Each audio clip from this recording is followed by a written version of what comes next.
ఎవరైతే ఆత్మను నశించనిదిగా, ఎప్పుడూ ఉండేదిగా, జన్మలేనిదిగా, మార్పులేనిదిగా తెలుసుకుంటారో, ఓ అర్జునా, అలాంటి వ్యక్తి ఎలా ఎవరినీ చంపగలడు?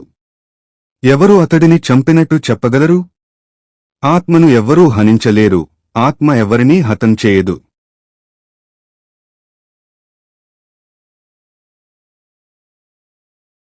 ఎలాగైతే ఒక మనిషి చిరిగిపోయిన వస్త్రాలను వదిలివేసి కొత్త వస్త్రాలను ధరిస్తాడో, అదే విధముగా ఆత్మ కూడా శిథిలమైన పాత శరీరాలను విడిచిపెట్టి కొత్త శరీరాలను పొందుతుంది.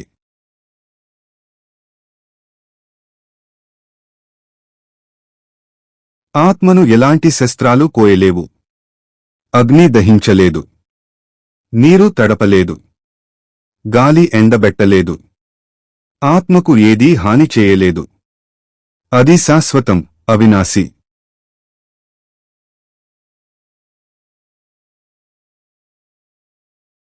ఈ ఆత్మను కత్తితో నరకలేము, అగ్నితో కాల్చలేము, నీటితో తడపలేము, లేదా గాలితో ఎండబెట్టలేము. ఎందుకంటే ఈ ఆత్మ శాశ్వతమైనది, అంతటా వ్యాపించి ఉండేది, స్థిరమైనది, కదలనిది, ఎల్లప్పుడూ ఒకే విధంగా ఉండే సనాతనమైన తత్వం.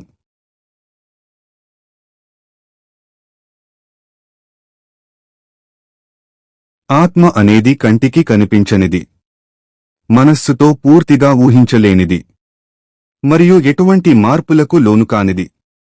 ఆత్మ యొక్క ఈ దివ్య స్వభావాన్ని తెలుసుకున్న తరువాత నశించే ఈ భౌతిక శరీరం కోసం నీవు దుఃఖించకూడదు.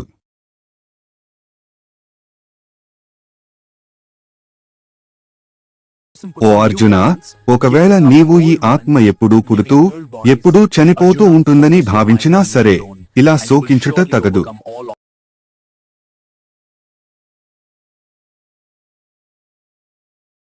పుట్టినవారికి మరణం అనివార్యం, మరణించిన వారికి మళ్లీ జన్మ కూడా అనివార్యం.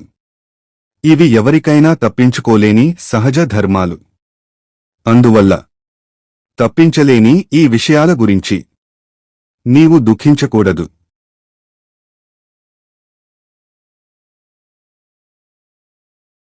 అర్జున, సమస్త ప్రాణులు పుట్టక ముందు కనిపించకుండా ఉంటాయి, మధ్యలో జీవిత కాలంలో కనిపిస్తాయి, మరణించిన తరువాత తిరిగి కనిపించకుండా పోతాయి.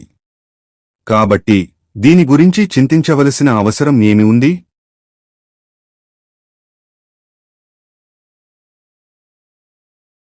కొందరు ఈ ఆత్మను ఒక గొప్ప ఆశ్చర్యమైనదిగా చూస్తారు, మరికొందరు దీని గురించి ఆశ్చర్యకరమైన విషయంగా మాట్లాడుతారు.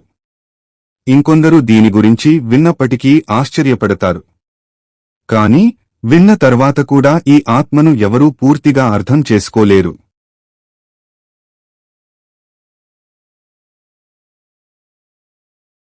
ఓ అర్జునా, శరీరంలో ఉండే ఆత్మ ఎల్లప్పుడూ శాశ్వతమైనది మరియు దానిని ఎవరూ నాశనం చేయలేరు. కాబట్టి ఏ ప్రాణి గురించి కూడా నీవు దుఃఖించడం తగదు.